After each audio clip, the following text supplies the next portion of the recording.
우리 같이 말씀 나누겠습니다. 로마서 5장 26절에서 8장 26절에서 30절 말씀입니다. 함께 말씀 봉독하겠습니다. 이와 같이 성령도 우리의 연약함을 도우시나니 우리는 마땅히 기도할 바를 알지 못하나 오직 성령이 말할 수 없는 탄식으로 우리를 위하여 친히 간구하시느니라. 마음을 살피시는 이가 성령의 생각을 아시나니 이는 성령이 하나님의 뜻대로 성도를 위하여 간구하심이니라. 우리가 알거니와 하나님을 사랑하는 자 곧 그의 뜻대로 부르심을 입은 자들에게는 모든 것이 합력하여 선을 이루느니라. 하나님이 미리 아신 자들을 또한 그 아들의 형상을 본받게 하기 위하여 미리 정하셨으니 이는 그로 많은 형제 중에서 맏아들이 되게 하려 하심이니라. 또 미리 정하신 그들을 또한 부르시고 부르신 그들을 또한 의롭다 하시고 의롭다 하신 그들을 또한 영화롭게 하셨느니라. 아멘. 아멘. 할렐루야.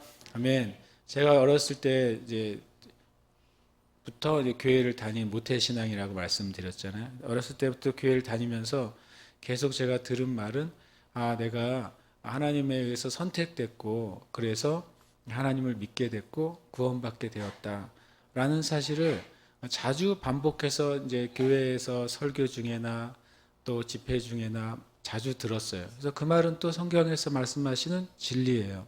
그래서 그 말을 들을 때마다 저는 무슨 생각을 가졌냐면 첫 번째로는 내가 선택된 것에 대해서 너무나도 어린 심정엔 다행이다라고 생각했어요.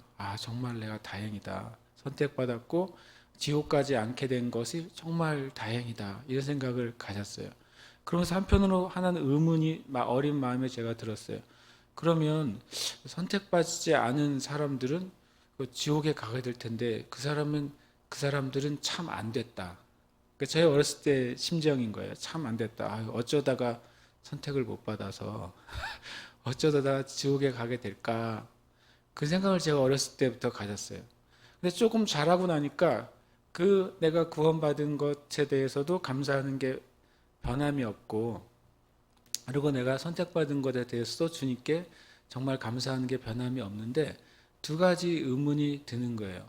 그럼 하나님이 왜 나는 선택하셨을까?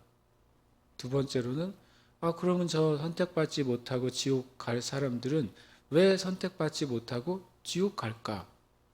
그게 궁금해지는 거예요. 그 기준이 뭘까? 사실 기준이라고 하는 것은 선택이라는 말을 빼고 누구는 구원받고 누구는 심판을 받는 게 성경의 진리인데, 그리고 그게 영원한 진리가 맞는데, 그러면 누가 구원을 받고 누가 심판을 받을까? 기준은 뭐지? 그러다 보니까 기준에 대해서는 또 성경에 너무 명확한 거예요. 당연히 예수님을 믿느냐 안 믿느냐가 기준이지. 왜냐하면 예수님이 우리 네 명이 아까 고백한 것처럼 우리의 죄를 위해서 대신 피 흘려 죽으셨고 그 죽음의 권세를 이기시고 부활하셨기 때문에 그 예수님의 은혜를 내가 받아들이고 믿는 사람은 나의 죄가 죽고 다시 내 영혼이 살아나게 된 것, 그 사실을 믿으면 구원받고 그 사실을 믿지 않으면 구원 못 받는구나.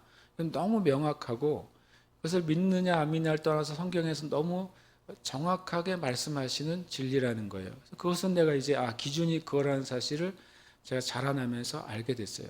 그러나 여전히 또 계속 마음 안에 드는 질문은 그거예요. 그럼 누구는 왜 예수님을 믿게 되고 누구는 또 예수님을 믿지 않게 될까? 바로 이거였어요. 그러다 보니까 자라면서 교회 안에 어떤 교리라는 기준으로 볼 때, 신학이나 교리의 기준으로 볼 때 예정의 신학, 예정의 교리가 성경 안에도 존재하고 또 교회 안에도 있다는 사실을 듣게 되는 거죠. 하나님이 예정하셨다라고 하는 거죠. 하나님이 예정하셨기 때문에 내가 하나님을 만나게 되고 믿게 되었구나. 어떤 사람은 그 예정 가운데서 떨어져 나가 있기 때문에 하나님을 믿지 않고 구원받지 못하는구나. 그 사실을 알게 되는 순간 더 많은 의문이 생기는 거예요. 왜냐하면 하나님은 내가 어렸을 때부터 이제 예수님을 믿고 또 교회를 다니면서 하나님은 좋은 분이지 이 사실은 되게 변함이 없었거든요. 하나님은 좋은 분이시잖아요. 그런데 만약에 어떤 사람은 구원받고 예정하셔서 선택하시고 어떤 사람은 주님이 선택하지 않으시고 예정하지 않으셔서 지옥 간다면 그러면 하나님을 처음부터까지 좋은 분이라고 모든 사람이 다 인정할 수 있을까? 그런 의문이 드는 거죠. 사람들이 커가면서 생각과 논리가 자꾸 자라나잖아요. 그래서 그런 생각이 들었어요. 그럼 만약에 저는 이제 하나님이 살아계시고 성경이 진리라는 것은 제 안에 사실이라고 그냥 알아져요. 그리고 믿어져요. 심지어 내가 성경을 어렸을 때부터 또 지금 이 순간까지도 모든 성경의 문장의 단어와 뜻을 내가 다 이해하지 못할지라도 성경은 영원한 진리라고 한 사실을 저는 믿어요. 그런데 그런 전제를 가지고 있으면서도 그러면 예수 믿고 구원받은 사람은 마치 무슨 느낌을 받게 되냐면 휴 다행이다 라는 느낌을 받는 거죠. 주님이 나를 예정해 주셨으니까 선택해 주셨으니까. 근데 만약에 어떤 사람 예수를 믿든 안 믿든 마지막에 심판받게 되는 사람은 만약에 제가 하는 말의 그 순서대로 한다면 나는 참 운도 없게 운 없게 하나님이 예정해 주시 않으시고 선택해 주지 않으셔가지고 지옥 왔잖아. 무슨 느낌이 들겠어요? 물론 자기가 죄 지은 게 있더라도 괜히 억울한 느낌이 들지 않겠어요? 물론 내가 나쁜 짓 했지. 그런데 주님이 예정해 주셨으면 나쁜 짓 안 했을 거 아니야. 주님이 나를 선택해 주셨으면 내가 하나님을 거절하지 않았을 거 아니야. 라고 하는 억울한 느낌을 받지 않을까? 라고 생각을 하는 질문들이 계속 있어 왔어요.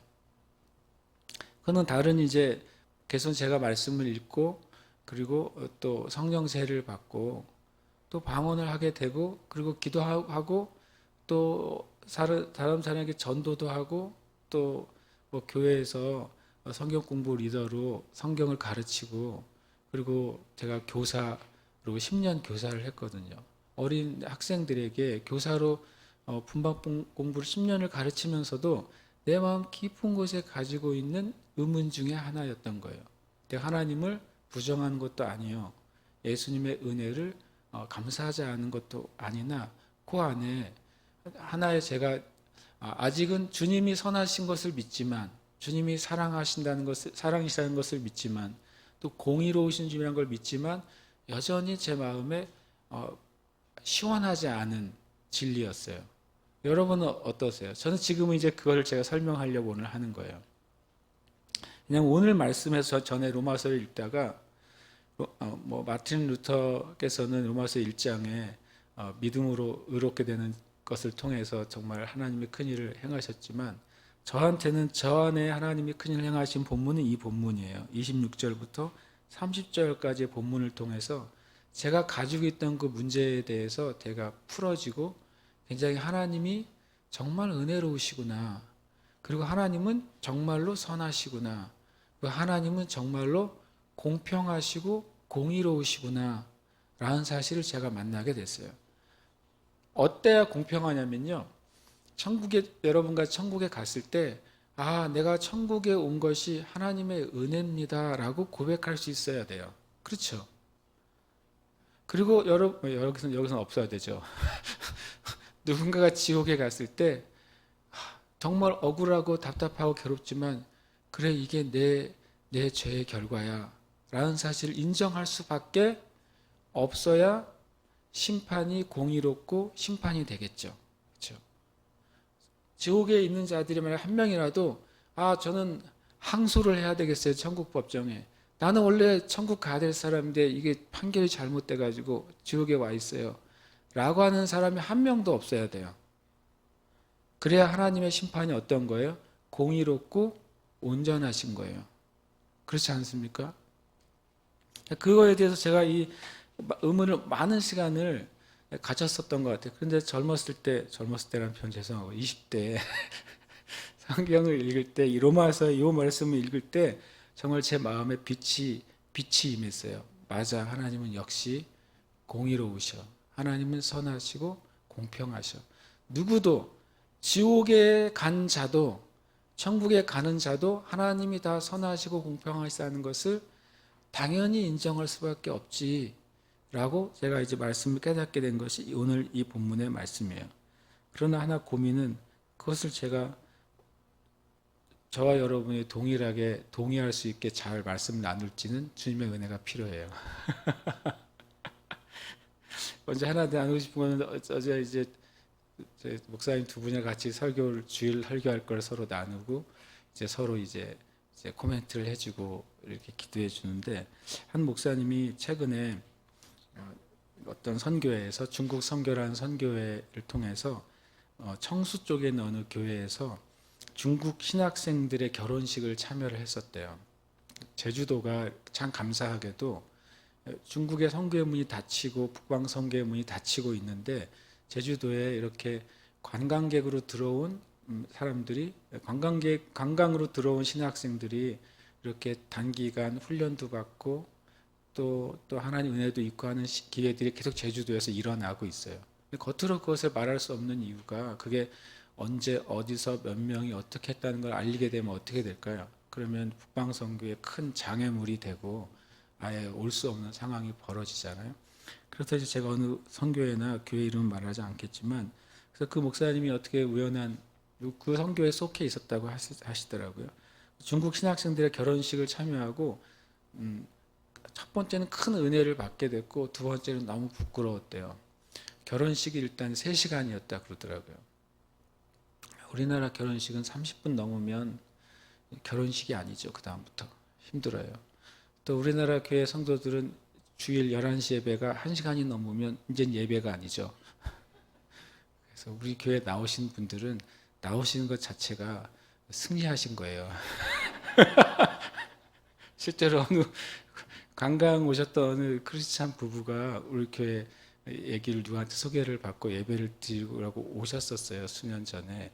예배 이제 관광 코스를 딱 잡았죠. 11시부터 12시까지 예배하고 12시에 나가서 시청 근처 모 식당에서 점심을 먹고 그 1시에 출발해서 어디에 관광지에 예약을 해놨는데 웬걸 자기가 생각하기에 이제 예배가 끝내야 될 시간에 그때 설교를 시작하고 있었거든요. 제가. 엄청 고통과 괴로운 가운데 예배드리다가 가셨는데 여러분 여기 와 계신 게 정말 여러분이 참 귀한 분들이에요. 이게 3시간 그 결혼식을 하는데 결혼식이 예배더래요. 결혼식이 시작됐는데 신랑 신부가 있는데 주례가 안 나오고 예배 인도자가 나오는 거예요. 예배가 시작이 됐는데 생 난리가 났대요. 우리 교회 같았나 봐요. 그래가지고 막 예배하고 찬양하고 박수치고 막 기도하고 그래서 만약에 결혼식인 줄 모르고 왔으면 그 부흥 집회인 줄 알았을 거예요. 그렇죠.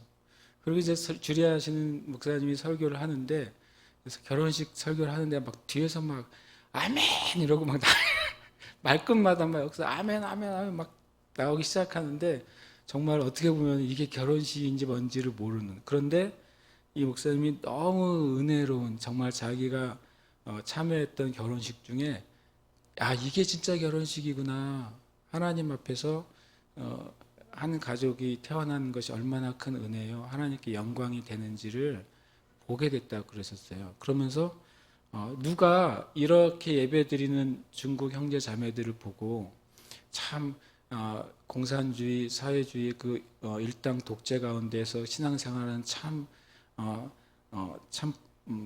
불행한 그리스도인인가라고 누가 감히 말하겠느냐는 거예요. 누가 더 행복한 신앙생활을 하고 있겠느냐. 우리는 핍박의 위험도 없고 여러 가지 교회를 향한 공격이 있기는 하지만 지금 아직까지는 예수 믿는다는 걸 얘기한다고 교회에서 목회자가 불교에는 구원이 없어요 라고 말한다고 이슬람에는 구원이 없어요 라고 말한다고 더 나아가서 천주교에도 구원이 없어요 라고 말한다고 동성애는 죄예요 라고 말한다고 아직은 안 잡혀가잖아요. 잡혀가기 전에 많이 얘기해야 되겠어요. 잡혀갈 때 오기 전에 신나게 얘기해야 나중에라도 속이라도 후련하지. 어? 그런 위협이 없는데 신앙생활하는 우리가 행복하냐? 아니면 지금도 뭐 교회 그 십자가가 끌어내려지고 교회를 공개적으로 폭파시키잖아요. 불태운 정도가 아니라 중국이 다이너마이트를 설치해서 교회를 폭파시키고 그러고 있는 중국 안에서 신앙생활하는 그리스도인들이 더 행복하냐?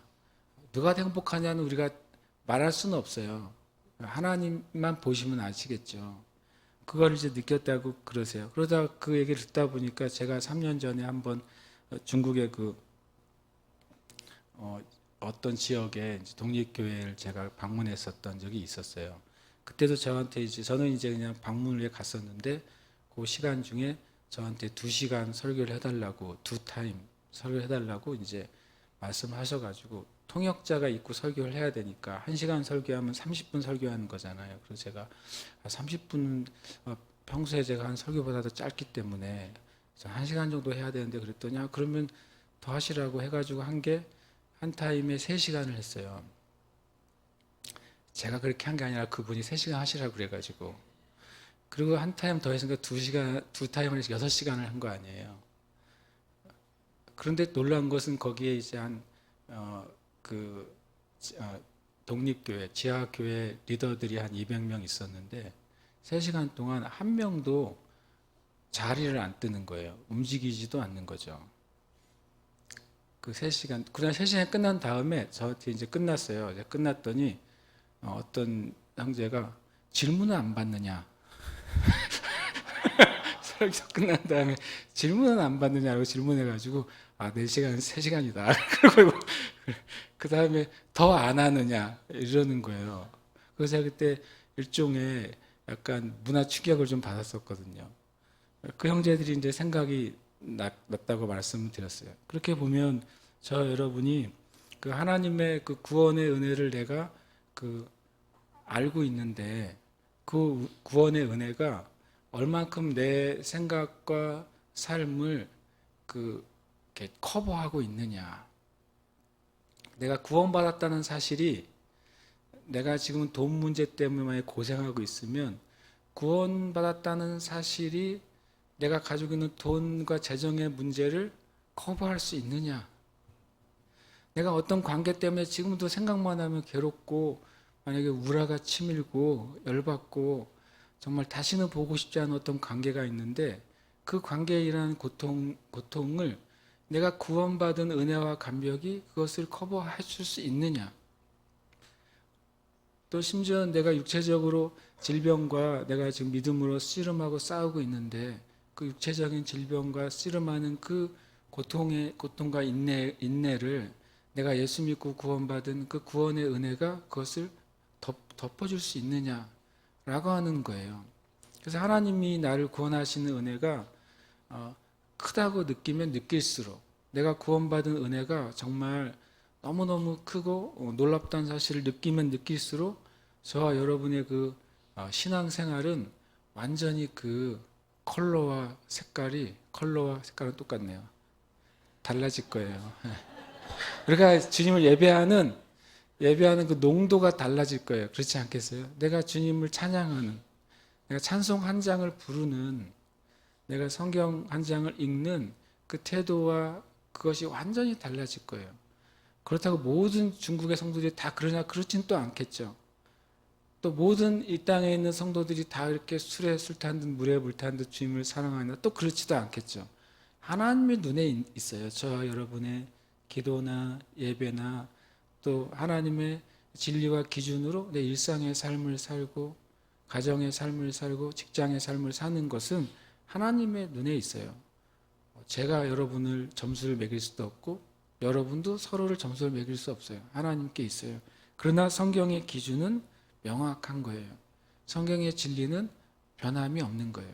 저 여러분 성경의 기준을 내가 알고 그 성경의 기준에 내가 동의해야 돼요. 그리고 그것을 기준으로 내가 살아가야 돼요. 그래야 우리가 믿음의 그 길을 포기하지 않고 마지막까지 주님이 오시는 그때까지 또는 내가 주님의 나라에 가는 그날까지 우리가 살아가게 될 거예요. 먼저 하나님의 뜻이 뭔지를 먼저 나누고 싶어요. 하나님의 뜻은 선하고 또 만족스러우며 온전해요.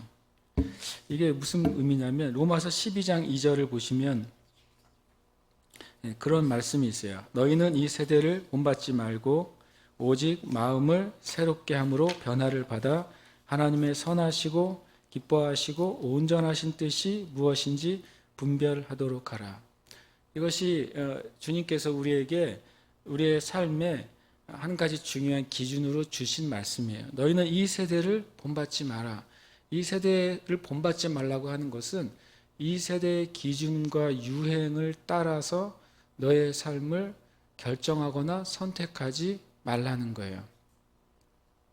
그것이 너의 삶의 기준이 되지 말라고 하는 거예요. 옛날에 그냥 내가 멀쩡하게 잘생긴 눈인데 요즘 세대는 옆으로도 찢어져야지 예쁘다고 막 자꾸 이 세대가 얘기를 하면 멀쩡한 눈을 우리는 찢어야만 되는 거예요. 왜냐하면 이 세대가 그렇게 찢어진 눈이 이쁘다고 말한다면. 참 놀랍죠. 우리가요 많이 그렇게 살아요. 지금 이제 극단적으로 말한 것이 아주 작은 부분에서 이 세대가 갑자기 10년 전까지는 이런 삶이 아주 되게 스마트하고 현명하고 좋은 삶이라고 해서 살아왔는데 어느 날 TV에서 야 이제 이 세대부터는 달라졌어요 라고 앵커가 말을 하면 이 세대부터는 이렇게 살아야지 진짜 이 21세기에 걸맞는 삶이에요. 그렇다고 제가 원시적인 삶을 살라는 게 아닌 걸 아시죠? 계속 무엇인가 바뀌는 것에 내가 쫓아가느라고 전전긍긍한 삶을 사는 거예요. 그리고 이 세대의 스타일과 유행과 양식을 내가 따라가지 못하고 있으면 내가 뒤처져 있고 뭔가 부족하고 나의 존재 자체가 굉장히 작다고 느껴지고 있다면, 이 중에 그렇게 느껴지는 분이 있다면 여러분은 안타깝게도 이 세대를 본받는 삶을 사는 거예요. 성경은 그것을 내려놓으라고 그러시는 거예요. 다시 말하지만 원시적이고 아주 뭔가 부족한 사람처럼 살라는 의미는 아니에요. 성경은 좋은 것을 늘 취하는 삶을 살라고 말씀하세요. 그러나 이 세상의 기준을 따라서 내 삶을 조정하는 삶은 멈추라고 말씀하시는 거예요. 그것을 멈추고 마음을 새롭게 함으로 변화를 받아야 된다고 말씀하세요. 마음이 새로워지고 변화를 받으면, 여기서 마음은 뭐예요? 마음은 우리의 감정이 아니라 바로 우리의 사고방식이에요. 이 마음을 많은 사람들이 감정으로 이해하더라고요. 우리의 감정이 새로워야지, 내 마음이 기뻐져야지, 내 마음이 즐거워져야 돼, 내 마음이 희망이 있어야 돼, 내 마음이 긍정적이어야 돼. 그렇게 이 말씀을 해석하면 0점이에요. 말씀을 내 마음대로 해석하는 거예요. 마음을 새롭게 함으로 변화를 받으라고 하는 로마서 12장 2절 말씀은 내 사고방식을 말해요. 내 사고방식, 가치관, 기준, 그것이 새롭게 함으로 변화를 받아야 된다고 말해요. 그럼 성경을 왜 읽어야 되는 줄 아세요? 여러분의 사고방식과 성경의 사고방식이 부딪혀야 돼요. 성경의 사고방식과 여러분의 사고방식이 부딪혔을 때 성경이 진리잖아요. 그러면 여러분의 사고방식이 부딪힌다고 하는 것은 저와 여러분이 진리가 아니란 소리예요. 성경에서 이렇게 말하는 것이 내가 동의가 안 되면 성경이 잘못된 게 아니라 그 동의가 안 되는 나의 사고방식이 뭔가 빗나가 있다는 증거예요. 그래서 마음이 새롭게 돼야 돼요. 말씀을 읽으면서도 아무런 만약에 말씀 읽으면서 다 모든 줄이 아멘인 사람은 여러분이 마음이 변화된 사람이에요. 그러나 말씀을 읽는데 계속 내 마음에 동의가 안 되거나 의문이 아니라 그것에 대해서 내가 불순종하는 마음이 생긴다면 우리는 그 부분에 있어서 마음이 뭐가 필요해요? 변화가 필요한 거예요. 우리는 그런 식으로 내 삶을 바꿔나가야 돼요. 내 삶을 어떻게 바꿔야 돼요? 누가 물어보면 저는 성경을 읽다가 부딪히는 그 영역이 내가 바뀌어야 될 영역이에요. 그래서 마음이 변화를 받고 새롭게 되면 하나님의 뜻이 뭔지 분별하기 시작하게 돼요. 왜냐하면 내 마음이 생각과 기준과 가치관이 바뀌지 않았어요. 하나님과 반대되어 있는데 아무리 하나님이 나에게 뜻을 가르쳐 주셔도 그게 하나님의 뜻이라고 인정이 돼야 안 돼요. 안 되죠. 내가 하나님의 기준에 이미 내 마음이 순복하거나 복종하거나 거기에 내가 엎드리지 않았는데 하나님이 어떤 뜻을 가르쳐주면 당연히 거기에 내가 동의가 안 돼요. 그때 우리가 나름 성경적이거나 또는 신앙적이라고 하는 말이 있어요. 뭐라고 말하는지 아세요? 주님의 뜻을 잘 모르겠어요. 그래요. 주님의 뜻을 잘 모르겠어요. 말하고 하는 것은 둘 중에 하나여야 돼요. 그 사람은 성경을 정말 안 읽는 사람이거나 잘 새겨 들으세요. 내가 주님의 뜻을 잘 모르겠어요 라고 하는 경우에는 둘 중에 하나예요. 성경을 안 읽는 사람이에요. 그래서 주님의 뜻을 모르는 거예요. 두 번째로는 내 마음이 주님의 마음에 순종할 준비가 덜 돼 있을 때 우리는 주님의 뜻을 잘 알기가 어려워요. 마치 내가 안개 속에 있을 때 5m 앞은 보이지만 10m 앞은 안 보이는 것처럼 바로 앞에 있는 것도 안 보여요. 무엇인가 있으나 내가 알 수가 없어요. 왜냐하면 내 마음이 주님의 기준에 동의하고 있지 않기 때문에 주님의 뜻을 잘 알 수가 없어요. 그런데 주님의 뜻은 기준이 있어요. 로마서 12장 2절에 보면 하나님의 뜻은 세 가지 기준이에요. 기뻐하시고 온전하시고 그리고 선하시고 기뻐하시고 온전하신 게 하나님의 뜻이에요. 하나님의 모든 뜻은 기뻐요. 기쁜 뜻이에요. 하나님이 선하셔요. 선하다고 한 뜻은 뭐냐면 좋다는 것을 말해요. 그리고 은혜롭다는 것을 말해요. 하나님의 뜻은 항상 좋고 은혜롭습니다. 누구에게요? 여러분에게요. 좋고 은혜로운 거예요. 그 다음에 하나님의 뜻은 항상 기뻐하세요. 이 기뻐한다고 하는 것이 영어로 joy 같은 그런 마음의 기쁨을 말하는 게 아니라 오히려 영어는 acceptable이라고 되어 있어요. 우리가 만족스럽고 받아들일 만하다는 거예요. 하나님의 여러분을 향한 뜻은 항상 여러분과 제가 받아들일 만하고 만족할 만한 거예요. 그게 하나님의 뜻이에요. 그 다음에 세 번째로 온전하다고 되어 있어요. 온전하고 하나님의 뜻은 우리가 생각하는 내가 계획한 대로 다 되었어 라고 하는 기준하고 비슷해요. 하나님의 계획에 합당하고 그리고 일치가 돼요. 그래서 하나님의 뜻은 항상 이 세 가지 기준 안에서 역사하세요. 무엇이라도 그것이 무슨 계획이든지 이 땅에 일어나는 무슨 일이라든지 하나님의 기준 안에서 그것은 선하며 그리고 우리가 받아들이고 만족스러울 만하며 그것은 온전한 성취를 이루게 돼 있어요. 그 기준으로 오늘 26절부터 30절 말씀을 살펴보는 거예요. 첫 번째로는 성령님의 선하신 도우심이 우리 안에 있어요. 성령님 선하신 도우심은 뭐냐면 신자의 연약함을 먼저 도우시는 성령님의 선하심이에요. 로마서 8장 25절에 보면 만일 우리가 보지 못하는 것을 바라면 참음으로 기다릴지니라. 그리고 26절에 이와 같이 성령도 우리의 연약함을 도우시나니. 첫 번째로 왜 믿는 자들 안에 왜 연약함이 발생할까 하는 거예요.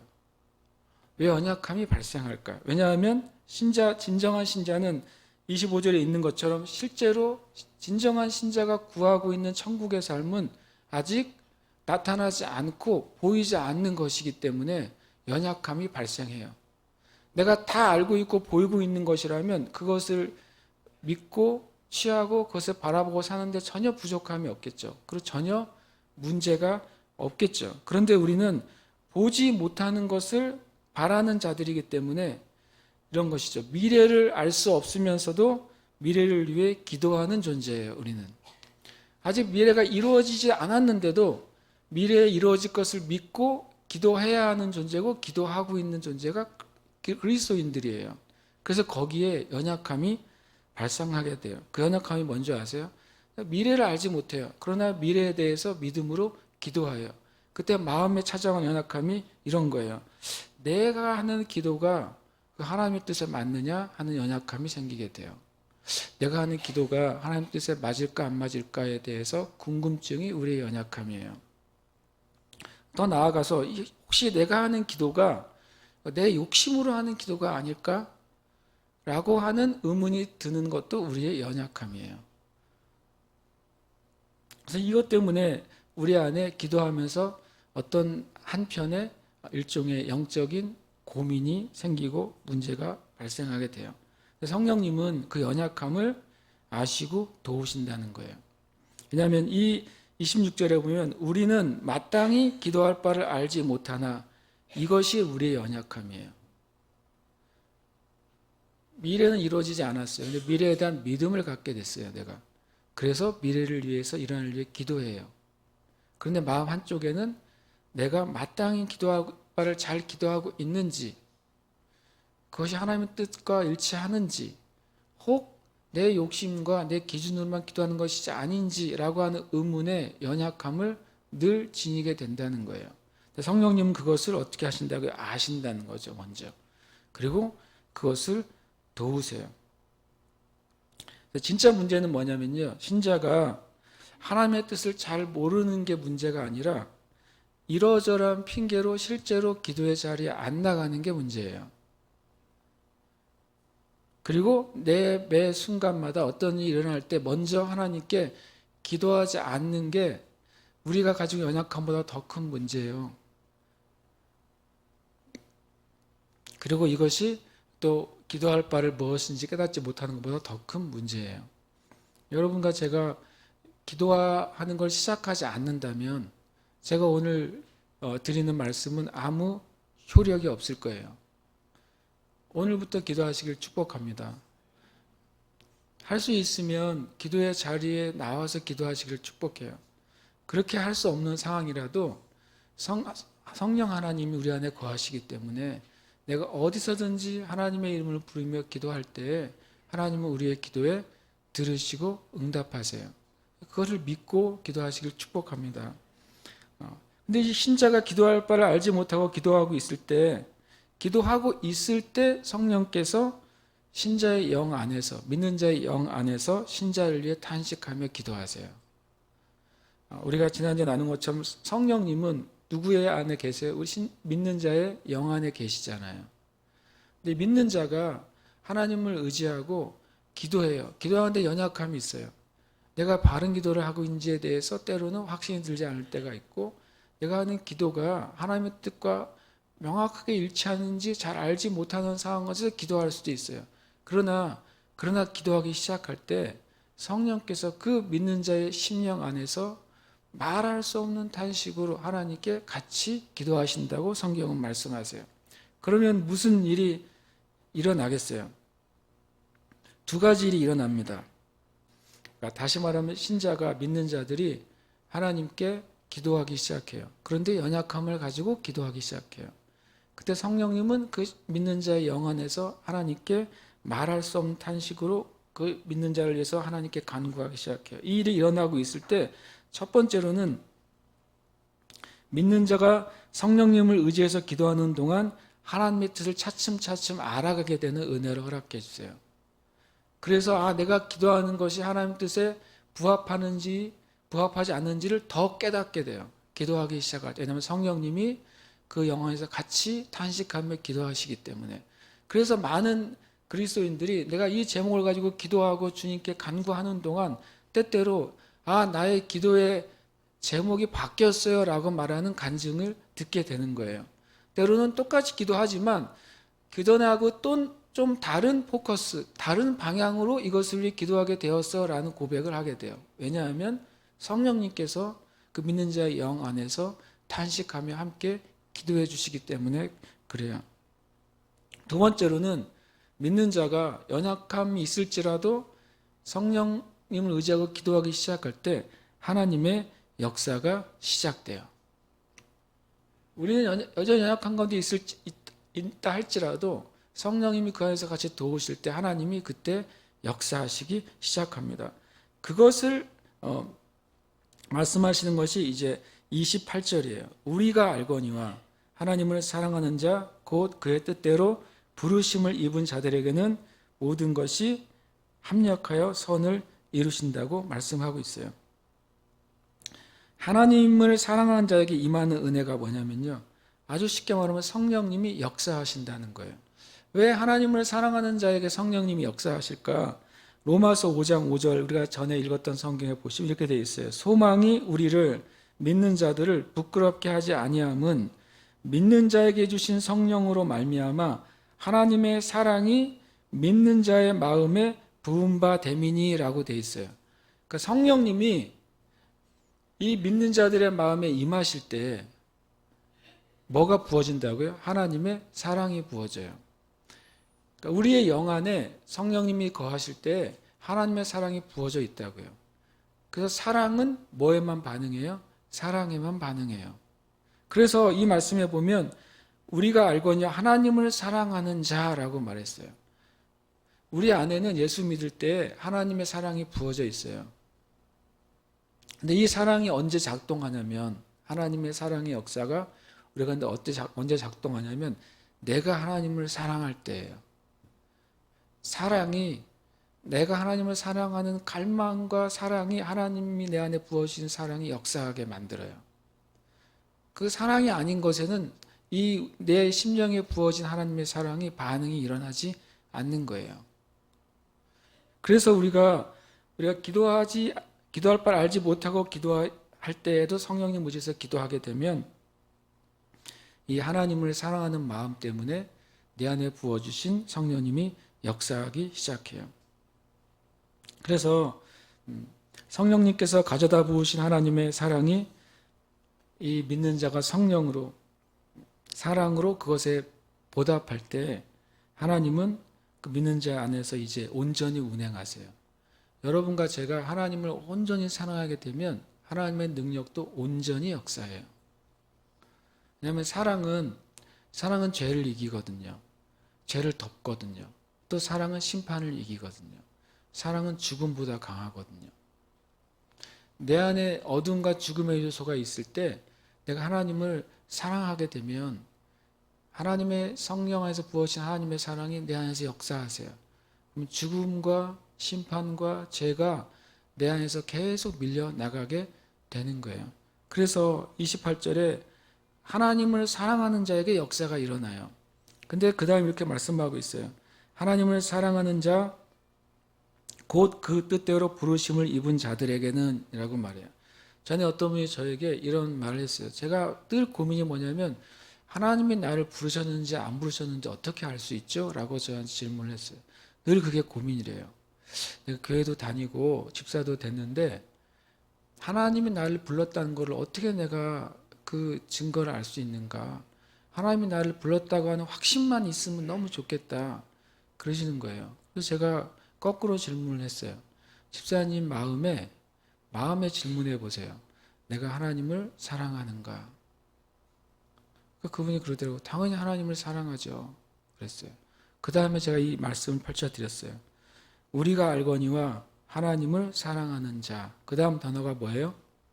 곧이죠. 곧. 성경의 곧은 산수에서 뭐라고요? 는이에요. 는. 2 더하기 3 은 할 때 이 은이 곧이에요. 하나님을 사랑하는 자는 뭐예요? 곧 그 뜻대로 부르심을 입은 자예요.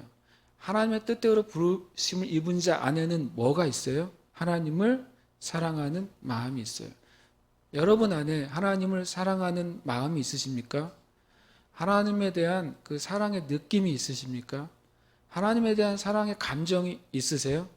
그러면 여러분은 하나님 뜻대로 부르심을 받은 자예요. 그것이 하나님을 사랑하는 자에게 임하는 은혜고 하나님의 뜻대로 부르심을 입은 자들의 증거예요. 아주 단순하지만 이 증거는 엄청 강력해요. 마귀는 이것을 망가뜨리기 위해서 엄청 노력해요. 마귀는 이 땅에 있는 그리스도인들이 주님을 믿는 신앙에서 떨어져 나가게 하기 위해서 무엇을 흐리게 만들까요? 내가 하나님을 사랑하는지 하는 그 감정을 흐리게 만들어요. 내가 어떤 죄 때문에, 어떤 문제 때문에, 고민하는 것 때문에 그 고민에 집중하느라고 내가 하나님을 사랑하고 있구나라는 사실을 자꾸 그 내 마음에서 밀어내요. 그럼 어느 순간에 무슨 질문이 들어요? 내 안에 하나님을 사랑하는 그 마음이 자꾸 밀려나면 반대로 일어나는 마음 뭐냐면 하나님이 나를 선택하셨나? 하나님 나를 부르셨나? 더 나아가 무슨 단어가 등장하기 시작해요? 내가 구원받았나? 이 단어가 등장을 하는 거예요. 그러나 우리는 거꾸로 내가 선택받았나? 구원받았나? 하나님 나를 부르셨나가 아니라 내가 하나님을 사랑하지. 어떻게 내가 하나님을 사랑하게 되었지? 때로는 설명은 안 되는데 난 하나님을 사랑하지. 이 고백 하나가요. 부르심과 또 하나님의 선택과 또 구원에 대한 그 모든 질문을 다 잠재워요. 왜냐하면 성경은 그렇게 말씀하시기 때문에 그래요. 내가 하나님을 사랑하고 있다면 성경은 당신은 주님의 부르심 안에 있는 것이다 라고 말씀하세요. 그리고 그런 사람들에게 어떤 일이 벌어지냐면 성령님의 도우심과 역사 안에서 모든 것이 합력하여 선을 이루시는 은혜가 있다고 말씀하고 있어요. 합력하는 선의 의미가 뭘까요? 모든 것이 합력하여 선을 이루신다. 이런 의미가 뭘까요? 다 잘 될 거야. 그런 의미일까요? 다 잘 안 되면 어떻게 돼요? 다시 거꾸로 돌아가서 내가 주님 나를 부르셨나? 다시 거꾸로 돌아가야 돼요. 다 잘 안 되면. 이 질문은 항상 처음으로 돌아가게 돼 있는 그 묘한 질문이에요. 그런데 뭐라고 말하냐면 이 모든 일들은 이런 거예요. 지금 나의 기준이나 내 상황에서 나에게 유리한 일도 발생할 수 있고 나에게 불리한 일도 발생할 수 있어요. 그렇죠? 나에게 좋은 일도 발생할 수 있고 또는 나에게 나쁜 일도 발생할 수 있어요.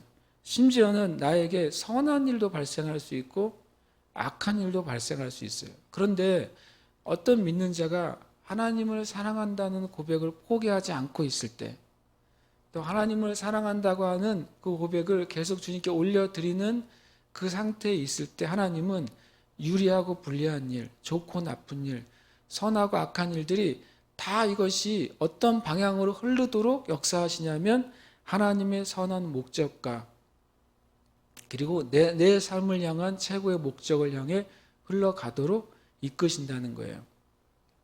주님 제가 이것을 잘 모르겠어요 라고 말씀드렸더니 주님이 그 옛날에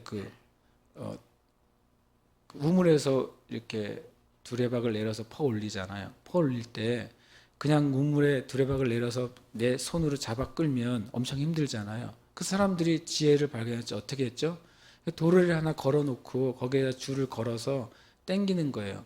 잘 보세요. 그 밑에 있는 두레박은 위에서 아래로 내려가야 돼요. 아래에서 위로 올라가야 돼요. 아래에서 위로 올라가야 되죠. 근데 나는 줄을 당길 때 밑으로 당겨야 돼요. 위로 당겨야 돼요. 밑으로 당겨야 되죠. 나는 줄을 아래로 당겨요. 그래서 두레박은 아래에서 위로 올라와요. 반대죠. 주님이 그러시더라고요. 모든 것이 합력과 선을 이룬다고 하는 것은 네가 원하는 생각과 방향과 목적대로 무엇이 이루어진다는 것만을 의미하지 않는다. 그리고 제가 어렸을 때 우리 아이들하고 놀이를 할 때 레고 놀이가 있었는데 그 중에 이제 어린이용 큰 레고에 뭐가 있었냐면 톱니바퀴를 이렇게 설치하는 레고가 있어요. 큰 판에 크고 작은 톱니들을 막 잘 갖다 붙여요.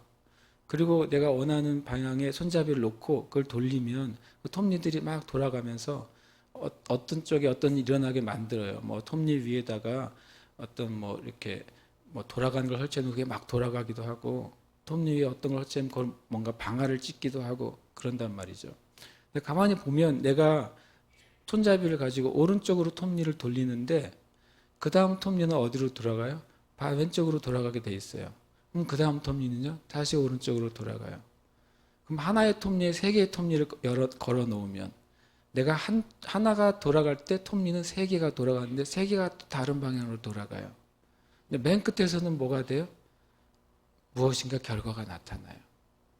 지금 저에게 모든 것이 합력하여 선을 이룬다는 것이 지금 제가 제 수준으로 이해하고 싶다고 말할 때 두 가지 제게 보여주신 그림이 그거예요. 너는 물을 끌어올릴 때 끌어올리지 않고 줄을 잡아 끈다. 결과적으로 물은 끌어올려지는 거예요. 중요한 건 뭐냐면 우리가 내 삶에 있어서 하나님의 합력하여 이루시는 선을 알고 싶다면 하나님의 법칙을 따르면 돼요. 도로에는 나는 끌어내리는 거예요. 이게 법칙이에요. 그 법칙을 따라 끌어내릴 때 물은 놀랍게도 밑에서 끌어올려져요. 하나님의 법칙을 따를 때 세상의 이치도 하나님의 법칙 안에 있다는 것을 내가 믿고 하나님의 법칙을 따라서 생각하고 말하고 행동할 때 하나님의 목적과 나를 향한 선이 성취될 거라는 거예요. 두 번째로는 여러 개의 톱니바퀴들, 내 삶에 수많은 일상사가 있잖아요. 나는 한 가지를 했는데 왜 이렇게 내가 나의 한 가지 한 일 때문에 왜 수만 가지 일이 저질러져요? 나는 한 가지 말을 했을 뿐인데 수많은 사람이 반응해요. 내가 한 일이 한 달이, 두 달이, 세 달이 걸치면 전혀 다른 결과로도 나타나요. 그렇잖아요. 요셉 같은 경우에 자기 이제 정치범으로 들어온 술 맡은 관원, 떡 굽는 관원에게 엄청 지극정성으로 잘해줬어요. 근데 둘이 한날에 꿈을 꿨잖아요. 꿈을 꿨는데 우리 식으로 하면 하나는 죽을 꿈이고 하나는 살 꿈이잖아요. 요셉이 참 재밌게도 죽을 사람한테도 꿈을 죽을 거라고 풀어줘요. 참 대단한 사람이에요. 제가 보니까. 당신 죽을 거예요. 3일 뒤에. 이렇게 꿈을 풀어주잖아요. 그러면서 요셉은 진정한 선지자예요. 사람들의 반응과 유불리와 상관없이 하나님의 뜻을 그대로 말하는 사람이 진정한 선지자예요. 사람의 낯을 보아서 결정하지 않는 재판관이 성경에서 볼 때 공의로운 재판관인 것처럼 하나님의 선지자도 마찬가지로 그래야 했어요. 요셉은 그런 면에서 선지자예요. 그래서 실제로 3일 뒤에 한 사람은 살고 한 사람은 죽어요. 그쯤 됐으면 요셉은 3일 뒤에 무슨 생각했겠어요? 아, 이 살아난 사람이 최소한 인간적으로 은혜를 갚지 않을까. 근데 안 갚았어요. 얼마나 오랫동안 안 갚았냐면 2년 동안 안 갚았어요. 굉장히 불리하게 느껴지는 상황이고 요셉에 한 수고가 헛되게 된다고 느껴지는 상황이에요. 여러분 그럴 때 없어요? 여러분이 누구에게 선한 의도와 선한 목적으로 선한 것을 베풀었는데 그 사람은 그것에 갚지 않을 뿐만 아니라 그것을 잃어버리고 살아가요. 한 2년 정도 그랬다고 생각해 보세요. 마음이 상하지 않을까요? 그리고 그 사람을 생각할 때마다 화가 나지 않겠어요?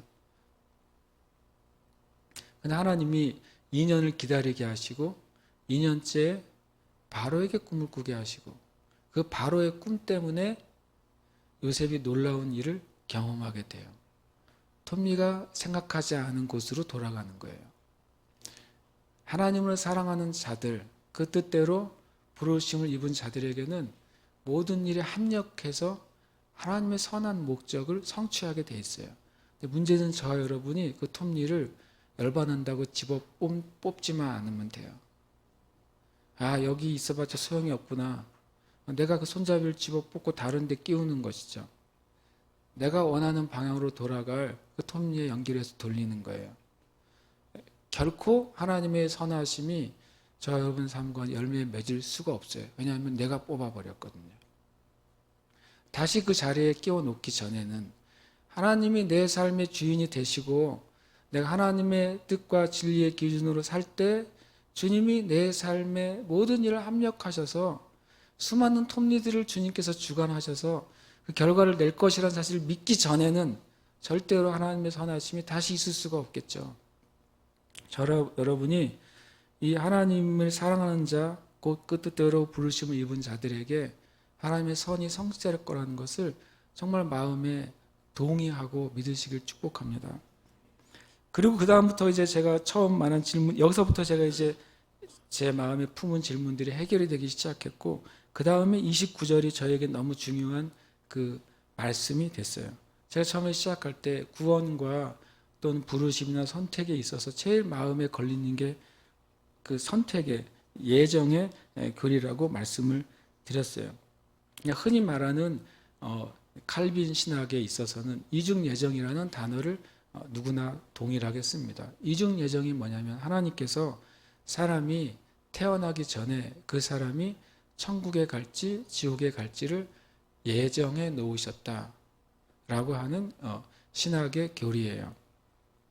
그것은 저는 첫 번째로는 저는 하나님이 예정하심을 믿어요. 목사님 안 믿는다고 옛날에 말하지 않았나요? 저는 믿어요. 하나님의 예정을 믿습니다. 아주 더 극단적으로 얘기하면 하나님이 우리가 태어나기 전에, 제가 태어나기 전에 제가 천국에 갈지 지옥에 갈지를 예정했다는 사실을 믿어요.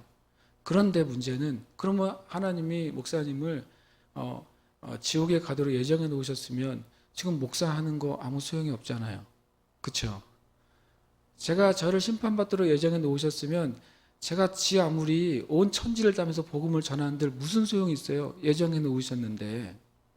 그런 질문이 되돌아오게 될 수밖에 없어요. 그러나 첫 번째 전제는 저는 하나님의 예정을 믿습니다. 그 예정을 믿으면서도 내가 심판받지 않을 거라는 걸 어떻게 확신하게 되느냐는 거예요. 혹시 만분의 일, 혹시 억분의 일, 목사님 그렇게 믿으시는데 주님 예정은 안 하셨으면. 제가 어렸을 때 그런 질문을 했다는 거예요. 계속 끊임없이. 혹시 내가 매일 이렇게 기도하는데 하나님 나를 선택하지 않으셨다면 나중에 마지막에 내가 주님을 부정하고 죽게 되나?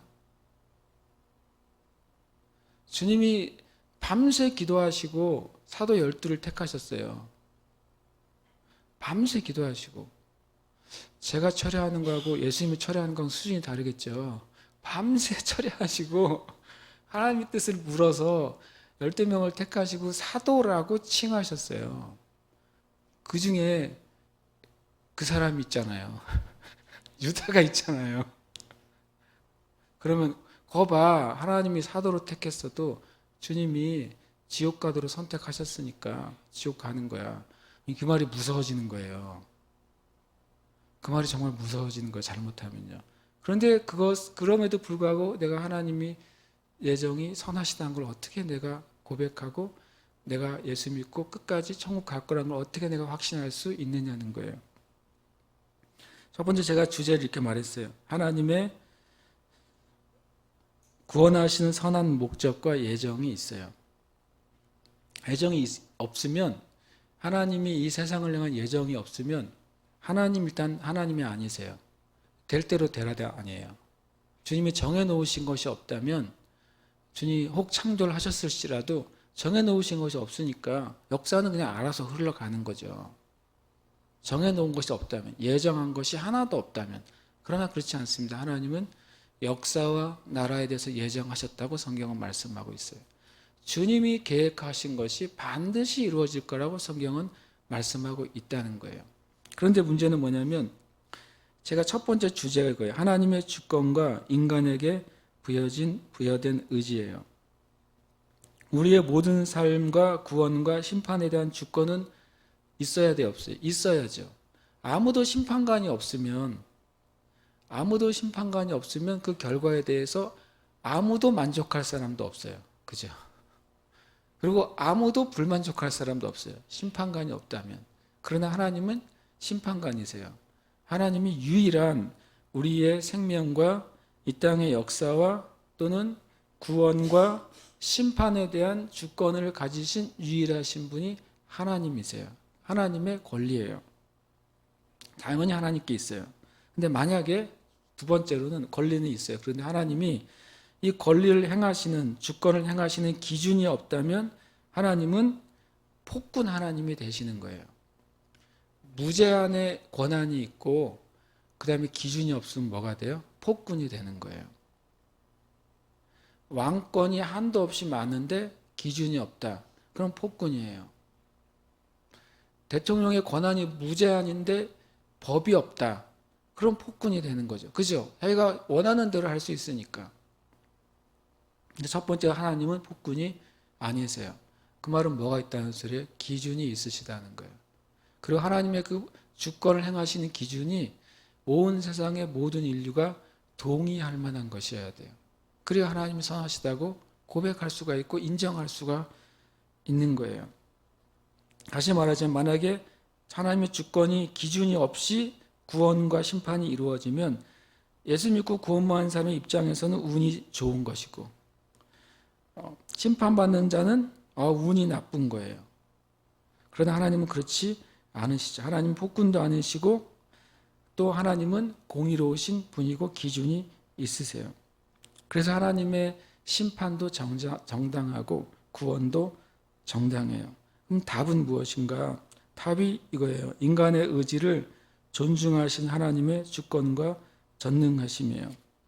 하나님은 인간에게 먼저 자유로운 선택과 선택할 수 있는 의지를 주셨어요.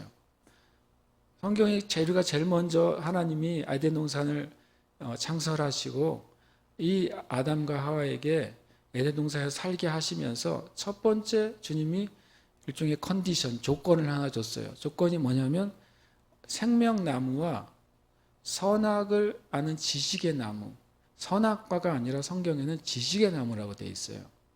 예. Tree of Life하고 Tree of Knowledge예요. 선악과가 아니라 생명의 나무, 그 다음에 지식의 나무예요. 두 개의 나무를 주시고 생명의 나무를 먹는 것은 허용이 돼요. 그러나 이 지식의 나무를 먹는 것은 안 된다라고 말씀하셨어요. 그래서 이 아담과 하와에게 첫 번째 뭘 줬어요? 선택할 수 있는 권리를 주셨어요. 그리고 두 번째로는 선택할 수 있는 의지를 주셨어요. 선택할 수 있는 권리만 주어지고 의지가 안 주어졌으면 사단이, 마귀가 아무리 하와를 365일 꼬셔도 의지가 없는데 선택을 하겠어요? 그렇죠. 하나님 우리에게 선택할 수 있는 권리도 주시고 내가 자유로 선택할 수 있는 일종의 의지, 이것은 능력이에요. 능력을 주셨어요. 이게 되게 중요해요. 왜냐하면은 그런데 결과적으로는 하와가 마귀에게 꼬심을 당하고 또 결과적으로는 옆에서 멍청하게 보고 있던 아담도 같이 먹어요. 사람들은 그 여자가 꼬셔가지고 남자가 먹었다 그러는데 그리고 성경을 열심히 안 봐서 그래요. 뭐라고 해서 성경에 이렇게 돼 있어요. 하와가 보니까 그 열매가 보암직도 하고 뭐라고요? 먹음직도 하고 보암직도 하고 지혜롭게 할 만큼 탐스럽기도 한지라. 그 다음 잘 봐야 돼요. 이에 여자가 그 과일을 따 먹고 그 다음 단어가 뭔지 아세요? 함께 있는 남편에게도 주니. 함께 멍청하게 부인이 마귀에게 속고 따먹는 걸 멍청하게 보고 있는 아담이 죄가 있다고 해야 돼요? 없다고 해야 돼요? 그리고 순서적으로 보면 누가 먼저 하나님의 명령을 받았어요? 아담이잖아요. 아담에게 두 가지 책임이 있어요. 하나는 하나님께 받은 명령을 아내인 하와에게 정확히 전달을 해야 될 의무가 있고 또 하나는 뱀을 때려 잡아야 될 의무가 있죠. 한국 남자였다면 이미 끝냈을 텐데 유대인이어가지고 끝을 못 낸 것 같은데 어쨌든 그러니까 형제가 그런 식으로 책임을 피할 수가 없어요. 성경은 동일한 죄라고 그래서 말씀하는 거예요.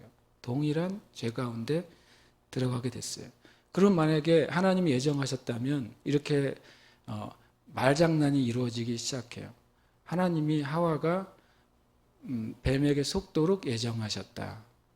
하나님이 하와가 선악을 알게 한 지식의 나무를 따먹도록 예정하신 거 아니냐. 그러면 또 이렇게 돼요. 하필이면 또 예정하셔가지고 왜 하필이면 선악과를 만들지나 마시지. 이렇게 끊임없는 다람쥐 쳇바퀴 도는 질문이 발생하게 되는 거예요. 다시 이제 답을 제가 드려야 되겠어요. 답이 단순해요. 그럼 이 답을 듣고 나면 진작에 얘기하시지. 그러면 1시가 다 됐는데 12시에 끝났을 걸 그럴지도 모르는데 그냥 설명이 필요했어요.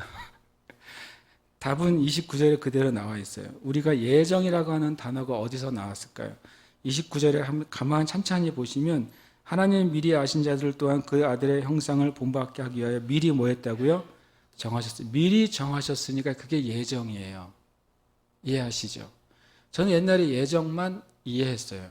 그리고 예정을 그냥 믿었어요. 조금 합리적이지 않다고 생각하지만 하나님이 살고 계신 걸 내가 알기 때문에 예정을 믿었어요. 또 하나님이 주권을 가지신 분이라는 사실을 내가 믿기 때문에 예정을 믿었어요. 하나님이 나를 창조하신 분이라는 사실이 믿어지기 때문에 예정을 믿었단 말이에요. 뒤에는 문제가 없어요. 미리 정하셨으니 이는 그로 많은 형제 중에서 그 맏아들이 되게 하려 하심이니라 그랬어요. 30절 보시면 또 예정이 나오죠. 미리 정하셨죠. 미리 정하신 그들을 어떻게 했다고요? 부르시고, 거봐, 정해놓고서 부르신 거야. 내가 10명 전도해도 주님이 정하신 놈만 전도해도 예수님 믿게 돼 있는 거야. 당연히 이게 쉬운 결론이 나오게 돼요. 이 말씀을 보게 되면. 그 다음에 부르신 그들을 또 어떻게 해요? 의롭다 하시고, 그렇지. 불렀으니까 애정하시고 불렀으니까 그 사람이 믿게 되고, 그래서 하나님이 너를 의롭다 하고 칭의를 주시는 거야. 그 다음에 의롭다 하신 그들을 어떻게 해요? 영화롭게 하신다. 영화가 뭐냐면 궁극적으로는 이 땅의 삶은 영화롭게 되는 건 주님을 닮아가는 삶, 성화되는 삶, 거룩하게 되어가는 삶이 영화의 과정이에요. 온전한 영화는 뭐예요? 우리가 하나님 나라에 갔을 때 우리의 영혼 몸이 완전히 거듭나고 새롭게 되고 새 창조돼서 영원히 하나님 나라 가운데 거하는 것이 영화의 마지막 모습이죠. 그렇게 되면 좋은데 제가 말한 의무는 풀려지지 않는 거죠. 그런데 29절의 첫 번째 예정과 비슷한 단어가 하나 나온다는 거예요. 3절 뭐라고 되어 있어요? 29절 끝에 미리 아신 자들. 아까 미리 정하신 것을 예정이라고 한다면 미리 아시는 건 뭐가 될까요? 예지가 되는 거예요. 예지. 그렇죠? 그냥 미리 아신다, 미리 정한다 그냥 하면 좋은데 편하게 설명하기 위해서 예정이 먼저가 아니라 예정보다 앞서 뭐가 먼저예요? 예지가 먼저예요. 이게 정말 중요해요. 하나님이 우리를 구원하시는데 첫 번째 우리를 선택하시는 그 첫 번째 작동이 뭐냐면 예지예요. 예지가 뭡니까? 미리 아세요. 뭘 하신다는 거죠? 뭘 하신다는 거예요? 말 그대로 하와가 아담에게 속을 것이라는 사실을 아세요. 하와와 아담이 선악을 알게 한 지식의 나무를 먹을 것이라는 사실을 아세요. 그러면 또 우리가 질문해요. 아니 아시면 막으셔야지. 그런 일만 안 생겨요?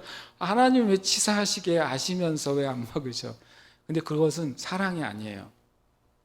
왜냐하면 하나님 우리에게 선택할 수 있는 권리를 주셨어요. 그리고 선택할 수 있는 능력을 주셨어요.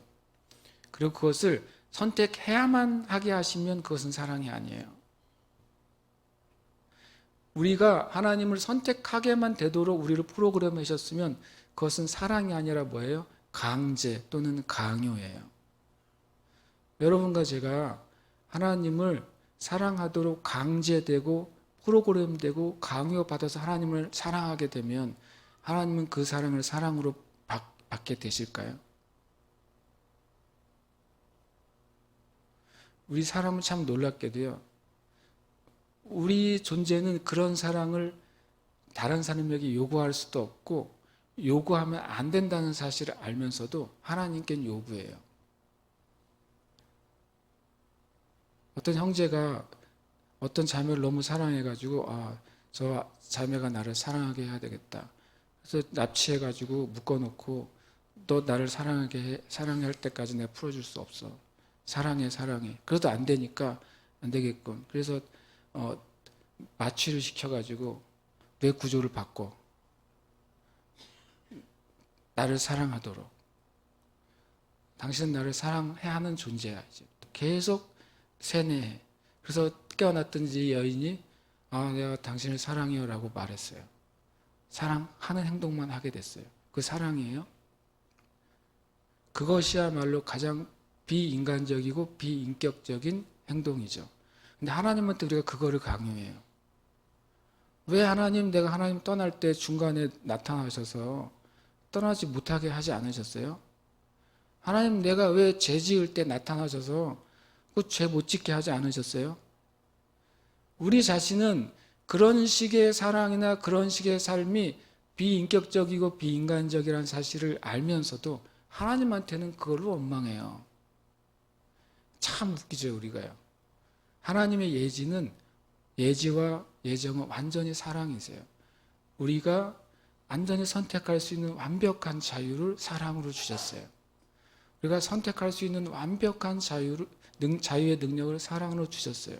그리고 하나님의 사랑은 뭘 작동하냐면 내가 하나님을 알도록 충분한 자료들을 우리에게 공급하세요.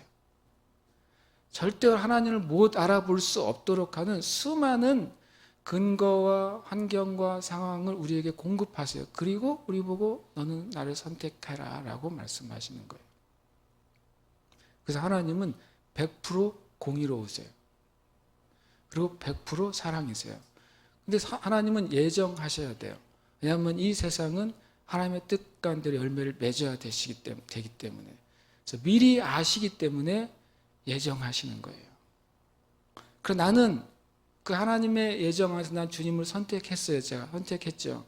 그래서 저는 제 선택이 하나님의 부르심만 있다는 사실을 믿을 수 있어요.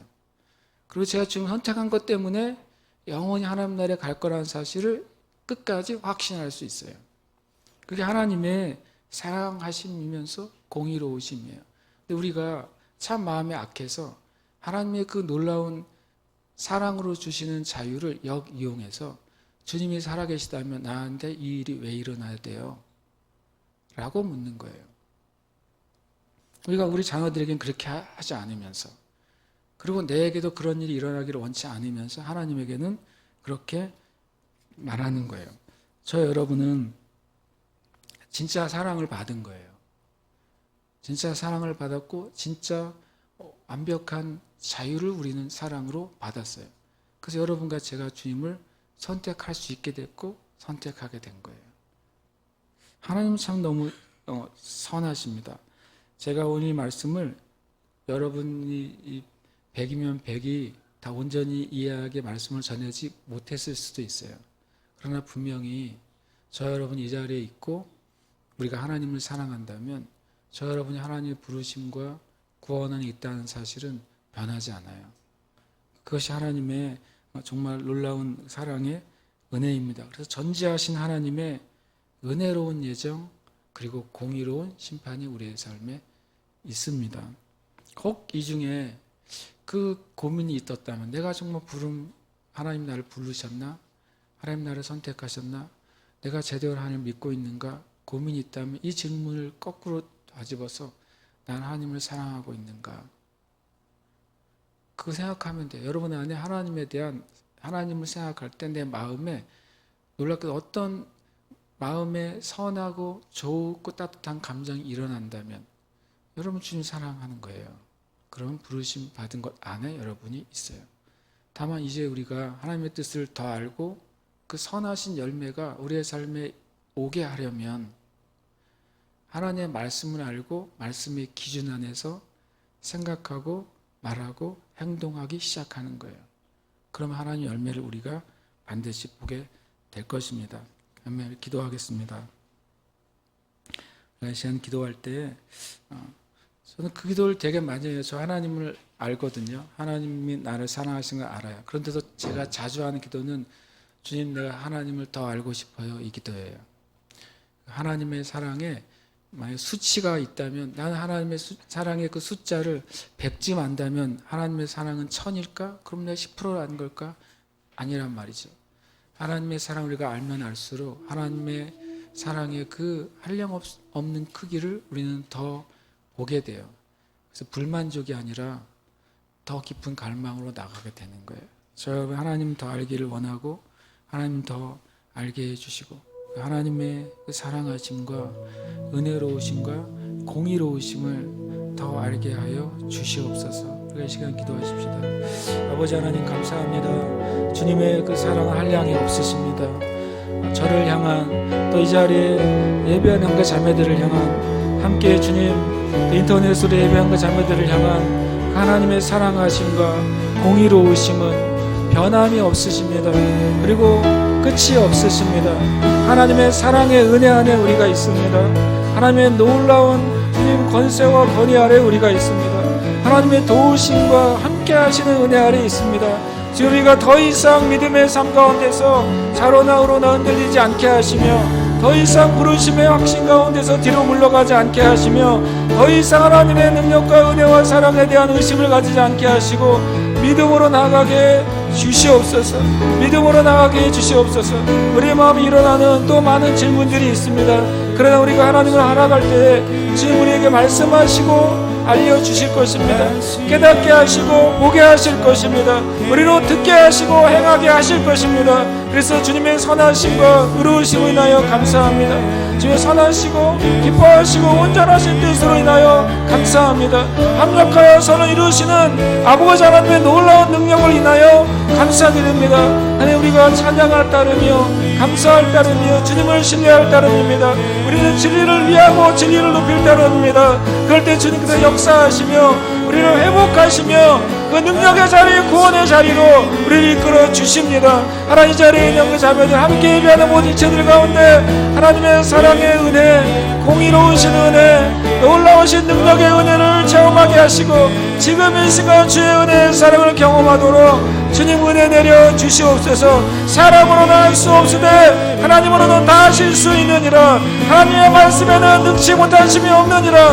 믿는 자에게 능치 못하심이 없다고 말씀하신 대로 지금 이 시간 주님께서 우리의 심정과 하나님의 살아계심과 우리를 향 끊임없이 사랑하심과 전능하심의 은혜를 경험하고 깨닫고 믿고 고백하게 하여 주시옵소서. 주님, 이 시간 우리가 기도하며 주님의 사랑을 고백할 때 하나님, 우리의 마음의 생각이 변화되며 우리의 육신의 질병이 치유되며 우리의 몸의 고통으로부터 해방되는 은혜를 허락하여 주시옵소서. 치유하시고 회복하시는 은혜가 하나님의 사랑하는 시간 부러질 것을 예수님의 이름으로 축복합니다. 주님, 은혜 베푸시옵소서. 하나님의 사랑은 능치 못하심이 없으며 하나님의 사랑은 전능하시며 하나님의 사랑은 죄를 이기고 심판을 이깁니다. 죽음을 이기고 승리하십니다. 내가 주님의 온 마음으로 사랑하게 하시고 그 은혜를 경험하게 하여 주시옵소서. 아버지 하나님, 주님 찬양합니다. 주님 감사합니다. 주님 높여드립니다. 아멘. 주님 감사합니다. 주님 감사합니다. 주님 감사합니다. 아버지 하나님 감사합니다. 주님을 믿고 주님을 사랑하면서도 믿음의 그 한계와 믿음의 역사가 한량이 없는 것을 바라봅니다. 주님의 그 사랑의 그 높이와 깊이와 넓이와 길이가 한이 없음을 바라봅니다. 그래서 우리가 더 주님께 예배하게 되고 더 주님을 바라보게 되고 주의 말씀에 우리의 마음을 드리게 됩니다. 하나님, 함께 예배한 형제 자매들, 또 새 예루살렘 계속하는 모든 형제 자매들 가운데 그 하나님의 살아계심이 날마다 더 선명해지게 해주시옵소서. 그 하나님의 사랑이 날마다 더 깊이 있게 느껴지게 해주시옵소서. 그 하나님의 전능하심이 형제자매의 삶 가운데 계속해서 증거되고 나타나고 역사하게 하여 주시옵소서. 시간 주님 앞에 감사함으로 예물을 드립니다. 예물을 드려지는 곳곳마다 하나님의 역사가 나타나게 하여 주시옵소서. 또 드리는 손길 위에 그 마음으로 드리는 손길 위에 복에 복을 더하시며 하나님의 은혜로운 호의와 형통함과 축복의 통로를 열어 주시옵소서. 감사드리며 살아계신 예수님 이름으로 기도합니다.